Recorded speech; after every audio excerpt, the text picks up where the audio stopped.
प्रेम से बोलिए श्री सत्यनारायण भगवान की जय। आज के दिन श्री सत्यनारायण भगवान की कथा पढ़ी अथवा सुनी जाती है।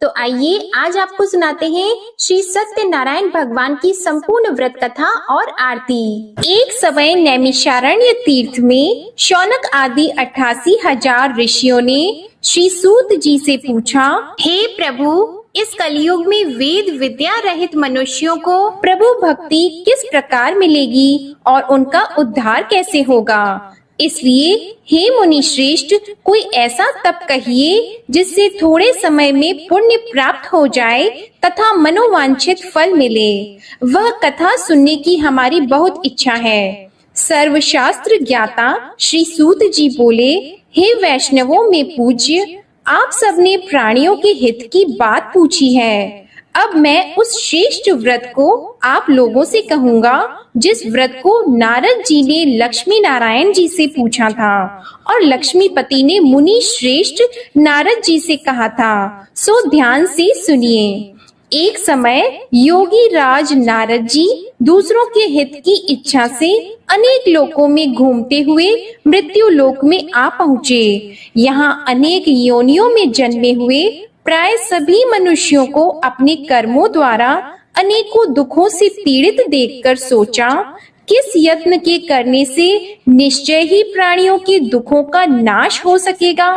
ऐसा मन में सोचकर विष्णु लोक को चले गए। वहाँ श्वेत वर्ण और 4 भुजाओं वाले देवों के ईश नारायण को देखकर, जिनके हाथों में शंख चक्र गदा और पद्मा थे, वे वरमाला पहने हुए थे, उनकी स्तुति करने लगे। हे भगवान, आप अत्यंत शक्ति से संपन्न हैं। मन तथा वाणी भी आपको नहीं पा सकती।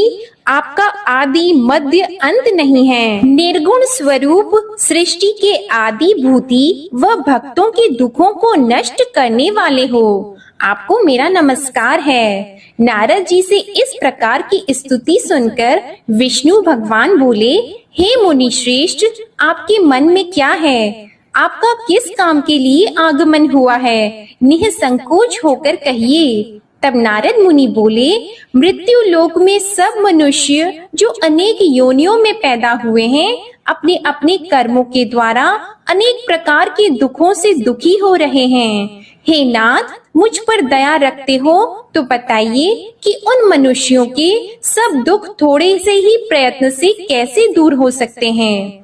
हे नारद, मनुष्यों की भलाई के लिए तुमने बहुत अच्छी बात पूछी है। जिस काम के करने से मनुष्य मोह से छूट जाता है, वह मैं कहता हूँ, सुनो। बहुत पुण्य देने वाला स्वर्ग तथा मृत्यु लोक दोनों में दुर्लभ एक उत्तम व्रत है। आज मैं प्रेम वश होकर तुमसे कहता हूँ। सत्यनारायण का यह व्रत अच्छी तरह विधि पूर्वक करने से मनुष्य आयु पर्यंत यहाँ सुख भोग कर मरने पर मोक्ष को प्राप्त होता है। श्री भगवान के वचन सुनकर नारद मुनि बोले कि उस व्रत का फल क्या है? क्या उस व्रत का विधान है और किसने यह व्रत किया है और किस दिन यह व्रत करना चाहिए? विस्तार से कहिए। भगवान श्री विष्णु बोले, दुख शोक आदि को दूर करने वाला, धन धान्य को बढ़ाने वाला,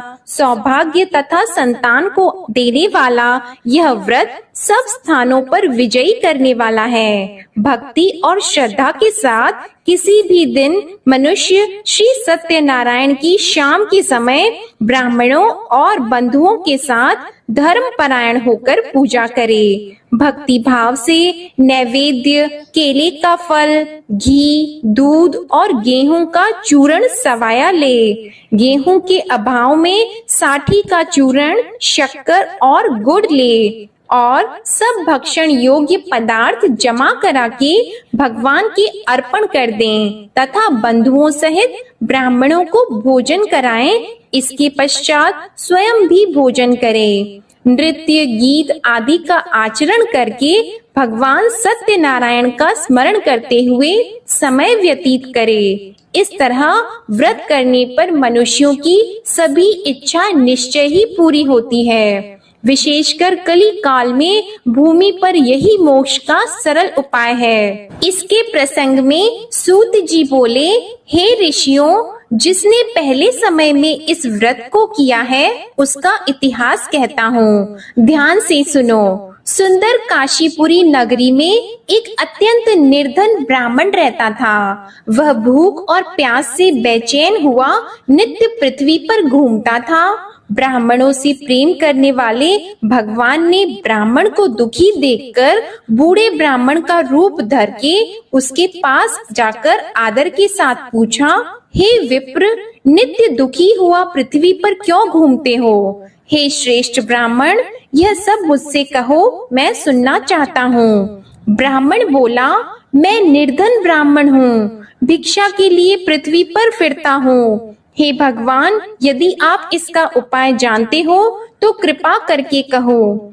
वृद्ध ब्राह्मण बोला कि सत्यनारायण भगवान मनवांछित फल देने वाले हैं, इसलिए हे ब्राह्मण, तू उनका पूजन कर, जिसके करने से मनुष्य सब दुखों से मुक्त होता है। ब्राह्मण को व्रत का सारा विधान बताकर बूढ़े ब्राह्मण का रूप धारण करने वाले सत्यनारायण भगवान अंतर्ध्यान हो गए। जिस व्रत को वृद्ध ब्राह्मण ने बताया है, मैं उसको करूँगा, यह निश्चय करने पर उसी रात में नींद भी नहीं आई। वह सवेरे उठकर सत्यनारायण के व्रत का निश्चय करके भिक्षा के लिए चला गया। उस दिन उसको भिक्षा में बहुत धन मिला, जिससे बंधु बांधवों के साथ उसने सत्यनारायण जी का व्रत किया। इसके करने से वह ब्राह्मण सब दुखों से छूटकर अनेक प्रकार की संपत्तियों से युक्त हो गया। उस समय से वह ब्राह्मण हर मास व्रत करने लगा। इस तरह सत्यनारायण भगवान के व्रत को जो करेगा वह सब पापों से छूटकर मोक्ष को प्राप्त होगा। आगे जो पृथ्वी पर सत्यनारायण का व्रत करेगा वह मनुष्य सब दुखों से छूट जाएगा। सूत जी ऋषियों से बोले कि इस तरह नारद जी ने नारायण का कहा हुआ यह व्रत मैंने तुमसे कहा। हे विप्रो, मैं अब और क्या कहूँ? तब ऋषि बोले, हे मुनीश्वर, संसार में इस ब्राह्मण से सुनकर किस किसने इस व्रत को किया, हम वह सब भी सुनना चाहते हैं। इसके लिए हमारे मन में बहुत श्रद्धा है। सूत जी बोले, हे मुनियों, जिसने इस व्रत को किया है वह सब सुनो। एक समय एक ब्राह्मण धन और ऐश्वर्य के अनुसार बंधु बांधवों के साथ व्रत करने को तैयार हुआ। उसी समय एक लकड़ी बेचने वाला बूढ़ा आदमी आया और बाहर लकड़ियों को रखकर ब्राह्मण के मकान में गया। प्यास से दुखी लकड़हारा उनको व्रत करते देखकर ब्राह्मण को नमस्कार करके कहने लगा कि आप यह क्या कर रहे हैं और इसके करने से क्या फल मिलता है, कृपा करके मुझसे कहिए। ब्राह्मण ने कहा, सब मनोकामनाओं को पूरा करने वाला यह सत्यनारायण भगवान का व्रत है। इसकी ही कृपा से मेरे यहाँ धन धान्य आदि की वृद्धि हुई है। ब्राह्मण से इस व्रत के बारे में जानकर लकड़हारा बहुत प्रसन्न हुआ। चरण अमृत लेकर और प्रसाद खाने के बाद अपने घर को गया। लकड़हारे ने अपने मन में इस प्रकार का संकल्प किया कि आज गांव में लकड़ी बेचने से जो धन मिलेगा उसी से सत्यनारायण देव का उत्तम व्रत करूंगा। यह मन में विचार करके वह बूढ़ा आदमी लकड़ियां अपने सिर पर रखकर जिस नगर में धनवान लोग रहते थे वह ऐसे सुंदर नगर में गया। उस दिन वहां पर उसे उन लकड़ियों का दाम पहले दिनों से चौगुना मिला। तब वह बूढ़ा लकड़हारा दाम लेकर और अति प्रसन्न होकर पक्के केले की फली, शक्कर, घी, दूध, दही और गेहूं का चूर्ण इत्यादि सत्यनारायण भगवान के व्रत की कुल सामग्रियों को लेकर अपने घर गया। फिर उसने अपने भाइयों को बुलाकर विधि के साथ भगवान जी का पूजन और व्रत किया। उस व्रत के प्रभाव से वह बूढ़ा लकड़हारा धन पुत्र आदि से युक्त हुआ और संसार के समस्त सुख भोग कर वैकुंठ को चला गया। श्री सूत जी बोलते हैं कि हे श्रेष्ठ मुनियों, अब आगे की कथा कहता हूँ, सुनो। पहले समय में उल्का मुख नाम का एक बुद्धिमान राजा था। वह सत्य वक्ता और जितेंद्रिय था। प्रतिदिन देव स्थानों पर जाता तथा गरीबों को धन देकर उनके कष्ट दूर करता था। उसकी पत्नी कमल की समान मुख वाली और सती साध्वी थी। भद्रशीला नदी के तट पर उन दोनों ने श्री सत्यनारायण भगवान का व्रत किया। उस समय में वहां एक साधु वैश्य आया। उसके पास व्यापार के लिए बहुत सा धन था। वह नाव को किनारे पर ठहराकर राजा के पास आ गया और राजा को व्रत करते हुए देखकर विनय के साथ पूछने लगा, हे राजन, भक्ति युक्त चित्त से यह आप क्या कर रहे हैं? मेरी सुनने की इच्छा है, सो आप यह मुझे बताइए। राजा बोला, हे साधु, अपने बांधवों के साथ पुत्र आदि की प्राप्ति के लिए महाशक्तिवान सत्यनारायण भगवान का व्रत व पूजन किया जा रहा है। राजा के वचन सुनकर साधु आदर से बोला, हे राजन, मुझसे इसका सब विधान कहो। मैं भी आपके कथन अनुसार इस व्रत को करूंगा। मेरे भी कोई संतान नहीं है और इससे निश्चय ही हो जाएगी। राजा से सब विधान सुनकर व्यापार से निवृत्त हो वह आनंद के साथ घर गया। साधु ने अपनी स्त्री से संतान देने वाले उस व्रत का समाचार सुनाया और कहा कि जब मेरे संतान होगी तब मैं इस व्रत को करूंगा। साधु ने ऐसे वचन अपनी स्त्री लीलावती से कहे। एक दिन उसकी स्त्री लीलावती पति के साथ आनंदित होकर सांसारिक धर्म में प्रवृत्त होकर सत्यनारायण भगवान की कृपा से गर्भवती हो गई तथा 10वें महीने में उसके एक सुंदर कन्या का जन्म हुआ। दिनों दिन वह इस तरह बढ़ने लगी जैसे शुक्ल पक्ष का चंद्रमा बढ़ता है। कन्या का नाम कलावती रखा गया। तब लीलावती ने मीठे शब्दों में अपने पति से कहा कि जो आपने संकल्प किया था भगवान का व्रत करूंगा, अब आप उसे करिए। साधु बोला, हे प्रिय, इसके विवाह पर करूंगा। इस प्रकार अपनी पत्नी को आश्वासन देकर वह नगर को गया। कलावती पितृगृह में वृद्धि को प्राप्त हो गई। साधु ने जब नगर में सखियों के साथ अपनी पुत्री को देखा तो तुरंत दूत को बुलाकर कहा कि पुत्री के वास्ते कोई सुयोग्य वर देखिए। साधु की आज्ञा पाकर दूत कंचन नगर पहुंचा और वहां पर बड़ी खोज और देखभाल कर लड़की के लिए सुयोग्य वाणिक पुत्र को ले आया। उस सुयोग्य लड़के को देखकर साधु ने अपने बंधु बांधवों सहित प्रसन्न चित्त अपनी पुत्री का विवाह उसके साथ कर दिया। किंतु दुर्भाग्य से विवाह के समय भी उस व्रत को करना भूल गया। तब श्री भगवान क्रोधित हो गए और श्राप दिया कि तुम्हें दारुण दुख प्राप्त होगा।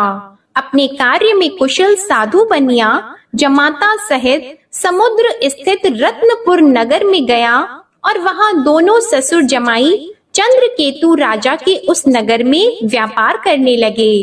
एक रोज भगवान सत्यनारायण की माया से प्रेरित कोई चोर राजा का धन चुराकर भागा जा रहा था, किंतु राजा के दूतों को आता देखकर चोर ने घबराकर भागते हुए राजा के धन को वहीं चुपचाप रख दिया जहां वो ससुर जमाई ठहरे हुए थे।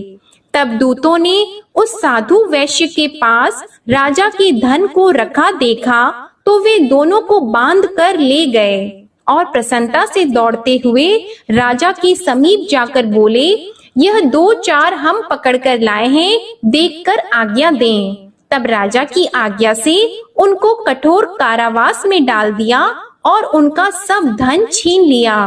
सत्यनारायण भगवान के श्राप द्वारा उनकी पत्नी भी घर पर बहुत दुखी हुई और घर पर जो धन रखा था चोर चुरा कर ले गए। शारीरिक व मानसिक पीड़ा तथा भूख प्यास से अति दुखित होकर अन्न की चिंता में कलावती एक ब्राह्मण के घर गई। वहां उसने सत्यनारायण भगवान का व्रत होते देखा, फिर कथा सुनी तथा प्रसाद ग्रहण करके रात को घर आई। माता ने कलावती से कहा, हे पुत्री, अब तक कहाँ रह गई थी? वह तेरे मन में क्या है? कलावती बोली, हे माता, मैंने एक ब्राह्मण के घर श्री सत्यनारायण भगवान का व्रत देखा है। कन्या के वचन सुनकर लीलावती भगवान के पूजन की तैयारी करने लगी। लीलावती ने परिवार और बंधुओं सहित श्री सत्यनारायण भगवान का पूजन किया और वर मांगा कि मेरे पति और दामाद शीघ्र आ जाएं। साथ ही प्रार्थना की कि हम सबका अपराध क्षमा करो। सत्यनारायण भगवान इस व्रत से संतुष्ट हो गए और राजा चंद्रकेतु को स्वप्न में दर्शन देकर कहा, हे राजन, दोनों वैश्यों को प्रातः ही छोड़ दो और सब धन जो तुमने ग्रहण किया है वह दे दो, नहीं तो मैं तेरा धन, राज्य, पुत्र आदि सब नष्ट कर दूंगा। राजा से ऐसे वचन कहकर भगवान अंतर्ध्यान हो गए। प्रातः काल राजा चंद्रकेतु ने सभा में अपना स्वप्न सुनाया। फिर दोनों वाणिक पुत्रों को कैद से मुक्त कर सभा में बुलाया। दोनों ने आते ही राजा को नमस्कार किया। राजा मीठे वचनों से बोले, हे महानुभावों, भावी वर्ष ऐसा कठिन दुख प्राप्त हुआ है, अब तुम्हें कोई भय नहीं। ऐसा कहकर राजा ने उनको नए नए वस्त्र आभूषण पहनाए तथा उनका जितना धन लिया था उससे दुगुना धन देकर आदर सहित विदा कर दिया। दोनों वैश्य अपने घर को चले गए। सूत जी बोले, वैश्य ने मंगलाचार करके यात्रा आरंभ की और अपने नगर को चला। उनके थोड़ी दूर निकलने पर दंडी वेशधारी सत्यनारायण भगवान ने उनसे पूछा, हे साधु, तेरी नाव में क्या है? अभिमानी वाणिक हंसता हुआ बोला, हे दंडी, आप क्यों पूछते हो? क्या धन लेने की इच्छा है? मेरी नाव में तो बेल और पत्ते भरे हैं। वैश्य का कठोर वचन सुनकर भगवान ने कहा, तुम्हारा वचन सत्य हो। दंडी ऐसा कहकर वहां से दूर चले गए और कुछ दूर जाकर समुद्र के किनारे बैठ गए। दंडी के जाने पर वैश्य ने नित्य क्रिया करने के बाद नाव को ऊंची उठी देखकर अचंभा किया और नाव में बेल पत्ते आदि देखकर मूर्छित होकर जमीन पर गिर पड़ा। फिर मूर्छा खुलने पर अत्यंत शोक प्रकट करने लगा। तब उसका दामाद बोला कि आप शोक न करें, यह दंडी का श्राप है, अतः उनकी शरण में चलना चाहिए, तभी हमारी मनोकामना पूरी होगी। दामाद के वचन सुनकर वह दंडी के पास पहुंचा और अत्यंत भक्ति भाव से नमस्कार करके बोला, मैंने जो आपसे असत्य वचन कहे थे उनको क्षमा करो। ऐसा कहकर महान शोकातुर होकर रोने लगा। तब दंडी भगवान बोले, हे वाणिक पुत्र, मेरी आज्ञा से बार बार तुम्हें दुख प्राप्त हुआ है, तू मेरी पूजा से विमुख हुआ।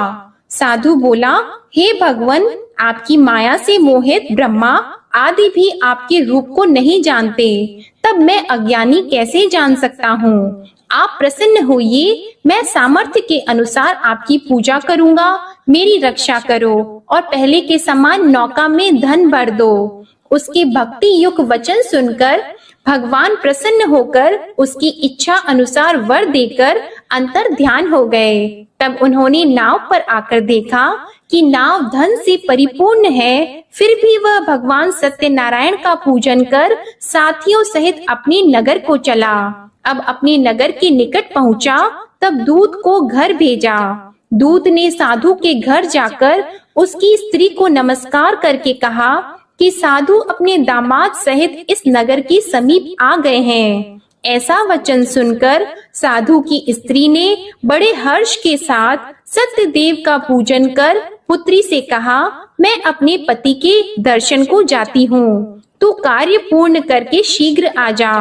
माता के ऐसे वचन सुनकर कलावती प्रसाद छोड़कर पति के पास गई। प्रसाद की अवज्ञा के कारण सत्यदेव ने रुष्ट होकर उसके पति को नाव सहित पानी में डुबा दिया। कलावती अपने पति को न देखकर रोती हुई जमीन पर गिर गई। इस तरह नौका को डूबा हुआ तथा कन्या को रोता देखकर साधु दुखी होकर बोला, हे प्रभु, मुझसे या मेरे परिवार से जो भूल हुई है उसे क्षमा करो। उसके दीन वचन सुनकर सत्यदेव प्रसन्न हो गए और आकाशवाणी हुई कि हे साधु, तेरी कन्या मेरे प्रसाद को छोड़कर आई है, इसलिए इसका पति अदृश्य हुआ है। यदि वह घर जाकर प्रसाद खाकर लौटे तो इसे पति अवश्य मिलेगा। ऐसी आकाशवाणी सुनकर कलावती ने घर पहुंचकर प्रसाद खाया, फिर आकर पति के दर्शन किए। तत्पश्चात साधु ने बंधु बांधवों सहित सत्यदेव का विधि पूर्वक पूजन किया। उस दिन से वह पूर्णिमा को सत्यनारायण का पूजन करने लगा। फिर इस लोक का सुख भोग कर अंत में स्वर्ग लोक को गया। सूत जी बोले, हे ऋषियों, मैं और भी कथा कहता हूँ, सुनो। प्रजापालन में लीन तुंगध्वज नाम का राजा था। उसने भी भगवान का प्रसाद त्याग कर बहुत दुख पाया। एक समय वन में जाकर वन्य पशुओं को मारकर बड़ के पेड़ के नीचे आया। वहां उसने ग्वालों को भक्ति भाव से बांधवों सहित सत्यनारायण जी का पूजन करते देखा।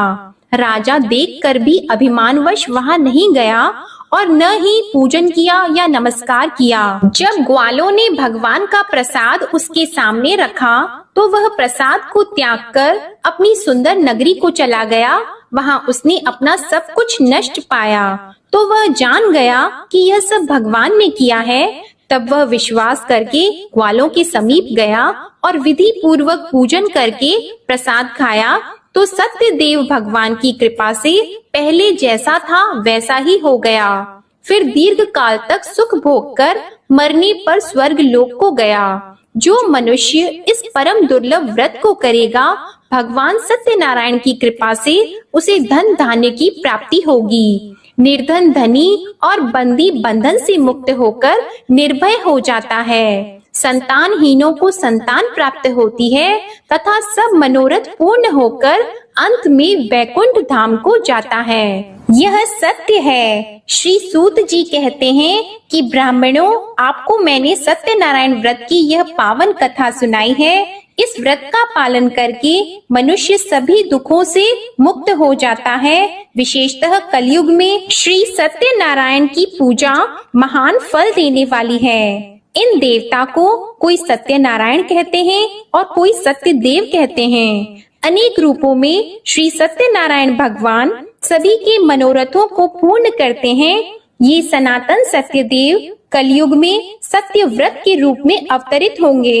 हे श्रेष्ठ मुनियों, जो मनुष्य नित्य इसका पठन व श्रवण करता है, श्री सत्यनारायण भगवान की कृपा से उसके सभी पाप नष्ट हो जाते हैं। प्रेम से बोलो श्री सत्यनारायण भगवान की जय। श्री सत्यनारायण संपूर्ण व्रत कथा समाप्त। अब आप सुनिए श्री सत्यनारायण भगवान की आरती। जय लक्ष्मी रमणा स्वामी, जय लक्ष्मी रमणा।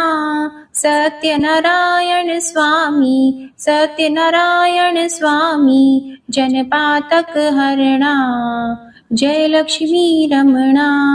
रत्न जड़ित सिंहासन, अद्भुत छवि राजी स्वामी, अद्भुत छवि राजी। नारद करत निराजन, नारद करत निराजन, घंटावन बाजी। जय लक्ष्मी रमणा। प्रगट भई कलि कारण, द्विज को दरस दियो स्वामी, द्विज को दरस दियो। बूढ़ो ब्राह्मण बनकर, बूढ़ो ब्राह्मण बनकर, कंचन महल कियो। जय लक्ष्मी रमणा। दुर्बल भील कठारो, जिन पर कृपा करी, जिन पर कृपा करी। चंद्रचूड़ एक राजा, चंद्रचूड़ एक राजा, तिनकी विपत्ति हरी। जय लक्ष्मी रमणा। वैश्य मनोरथ पायो, श्रद्धा तज दीन्ही। स्वामी श्रद्धा तज दीन्ही। सो फल भोग्यो प्रभु जी, फिर स्तुति कीन्ही। जय लक्ष्मी रमणा। भाव भक्ति के कारण छिन छिन रूप धरियो। स्वामी छिन छिन रूप धरियो। श्रद्धा धारण कीन्ही, श्रद्धा धारण कीन्ही। तिनको काज सरियो। जय लक्ष्मी रमणा। ग्वाल बाल संग राजा, बन में भक्ति करी। स्वामी बन में भक्ति करी। मन वांछित फल दीन्हो, मन वांछित फल दीन्हो। दीन दयालु हरि। जय लक्ष्मी रमणा। चढ़त प्रसाद सवायो, कदली फल मेवा। स्वामी कदली फल मेवा। धूप दीप तुलसी से, धूप दीप तुलसी से। राजी सत्य देवा। जय लक्ष्मी रमणा। सत्यनारायण जी की आरती जो कोई नर गावे। स्वामी जो कोई नर गावे। तन मन सुख संपत्ति, तन मन सुख संपत्ति। मन वांछित फल पावे। जय लक्ष्मी रमणा। बोलो जय लक्ष्मी रमणा। प्रेम से बोलिए श्री सत्यनारायण भगवान की जय हो। कथा पसंद आई हो तो इस वीडियो को लाइक करके चैनल जरूर सब्सक्राइब कीजिएगा और कमेंट में श्री सत्यनारायण भगवान की जय भी जरूर लिखिएगा। इसी के साथ आज आप हमारे चैनल पर वैशाख पूर्णिमा की व्रत कथा भी जरूर सुनिएगा। प्रेम से बोलिए श्री सत्यनारायण भगवान की जय।